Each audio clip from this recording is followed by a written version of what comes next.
What's up, everybody? I'm LQ. This is the LQ Review. Thank you so much for joining me here on my YouTube channel. This is where I talk about all the geeky, nerdy stuff that we love to talk about: movies, video games, comic books, TV shows. If it's geeky, if it's nerdy, we talk about it right here and right now. I want to give you guys my thoughts on episode 2 of The Mandalorian Season 2.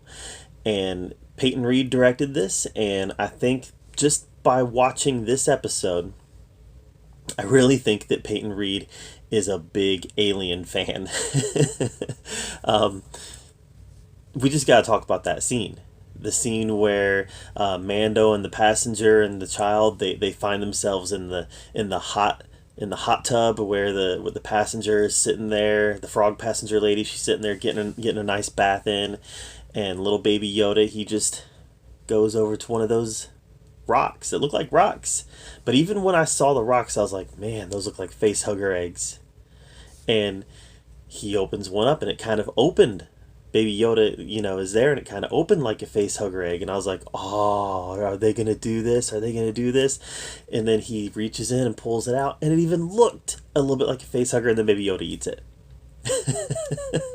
But then, just like would happen in an alien movie, like in Aliens, all the eggs started opening. Once they were disturbed, all these eggs started opening, and it was go time. And then, just like in Aliens, we saw the bigger ones come out, like the drones. They started coming out and chasing the intruders, and then we saw the queen come. I mean, it was very Alien in its execution. But I will say that this was the most exhilarating scene that I've seen yet in The Mandalorian. The spider attack scene, it was thrilling. I kept on asking myself, okay, what are they going to do next? What are they going to do next? What are they going to do next? And I even got to one point when the spiders were on the ship. I even got to a point where I was like, how the heck are they going to get out of this? And then, of course, there's plot armor to some extent, but it wasn't like super convenient plot armor, because what ended up happening made sense within the context of the story. But man, that was a thrilling moment. It felt, for once, like almost like a horror movie. And yeah, you know what? When I think back at some of my experiences on Star Wars when I was a kid, not now, but when I was a kid, some of that scared me, right? Some of it was like not scary, like Freddy Krueger was scary when I was a kid, or Jason was scary when I was a kid, which is funny because obviously they're not scary at all anymore, but they terrified me when I was a kid. But then like Star Wars, it didn't scare me like that. It was like there's danger and I'm frightened. That was what it was more like. And that was what I felt watching this episode of The Mandalorian. There was danger, and I was frightened. And it was a lot of fun. It was exhilarating, and it was great to have an action sequence like that in a Star Wars property. But let's talk about the episode as a whole. That sequence was great. It was great, and like I said, just absolutely exhilarating. But as a whole, while I loved the action sequence, the episode as a whole I wasn't crazy about. And that is because there's a narrative that episode 8 of season 1 left us off on. Find those wizards, the Jedi. Find take him to them. And then we also had the Darksaber story dangling in the air. We've got the Boba Fett story now dangling in the air. And I just don't feel like this episode really brought us closer to any of those main plot points that we've kind of been waiting on. I really don't want to get to episode 7 and still not have seen the Moff with the Darksaber. I don't want to see that. I want to get to it earlier so we can see that storyline develop a little bit more. And yeah, I don't want to not see Boba Fett again or wait till episode 8 to see Boba Fett. I want to see those storylines, those threads develop. So That's my criticism, is I don't feel like the main narrative has developed a whole lot in this episode. And that's not to say that, like, what I like about this show is that each episode kind of has its own beginning, rising action, climax, falling action, conclusion. Each episode has its own narrative. There's a larger narrative that encompasses all 8 episodes, but each episode has its own narrative within that. And I like that. I think that's great. But there's also a larger narrative that needs to be taken care of, and I didn't feel that in this episode. So that's my criticism. But it was a lot of fun anyways.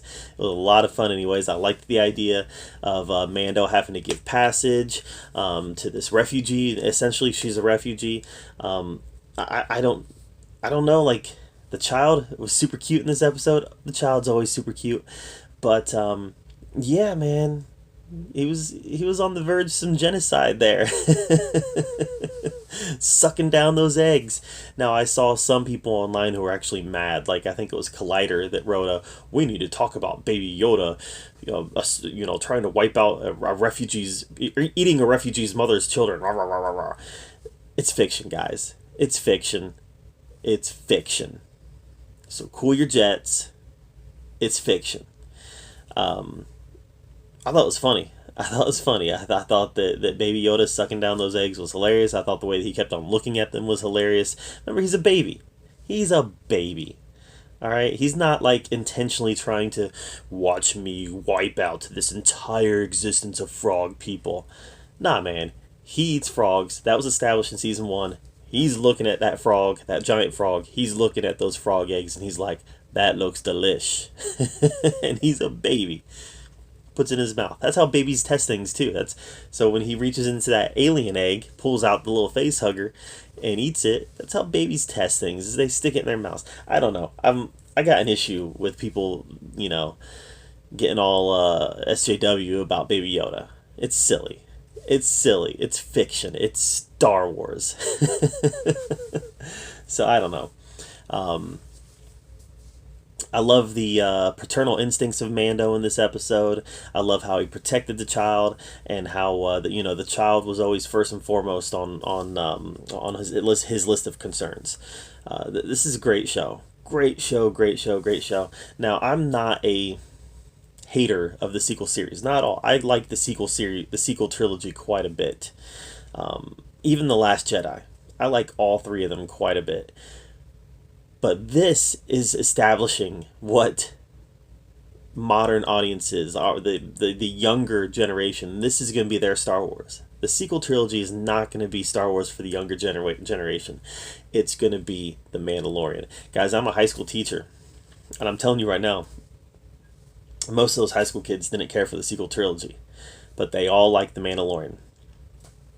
This is going to be Star Wars for a generation, and I'm hoping that this can establish a kind of an interconnected Star Wars TV universe, because we know that we got the Boba Fett show coming that starts shooting here in a couple days. Mandalorian season 3 is coming. We know we've got Obi-Wan coming. There's a Cassian Andor show coming. We got a bunch of TV properties coming, and quite frankly, Star Wars should be focusing on these TV properties. Using the stagecraft technology, they don't really ever need to tear down. They just keep things going. So once they get done filming Mandalorian season 3, they need to move right into Obi-Wan. Once they get done filming Obi-Wan, they need to move right into something else. Just keep the process going so they can keep churning out delicious Star Wars content, so we don't have to wait a year between series. Disney Plus should have new Star Wars content constantly, because that's why people pay for Disney Plus. not everybody. Obviously not everybody. But that's why a lot of people pay for Disney Plus. So they should just get in the process of doing that. So they constantly have, between The Mandalorian, Obi-Wan, Cassian Andor, Boba Fett series. I'm sure they got other series that they're going to be spitting out. They need to be putting out new Star Wars content. At least one constantly. They just need to be at this point. Stagecraft technology allows them to be able to do that. But guys, I really liked episode 2 of season 2. I thought it was great. It wasn't quite as good as the first episode, just because the first episode had the Marshal He's one of my new favorite characters. The Marshal is so great, played by Tim Oliphant, and I really felt like episode 1 moved us forward in the overall arc also, whereas episode 2 didn't do that. Episode 2 was a fun episode. It was a fun episode, great action sequence, some really funny moments, but I didn't feel the overall story being told here. So, it's not as good as the first episode. Still really good though, and it's probably the best action sequence that we've had in The Mandalorian yet. So, that's just my thoughts on it. What did you think of the second episode of The Mandalorian Season 2? Let me know in the comments down below. Make sure you subscribe to my channel. And as always, thank you so much for joining me here at the LQ Review, where we get to talk about all the geeky, nerdy stuff that we love to talk about. Until next time, we'll see you guys later.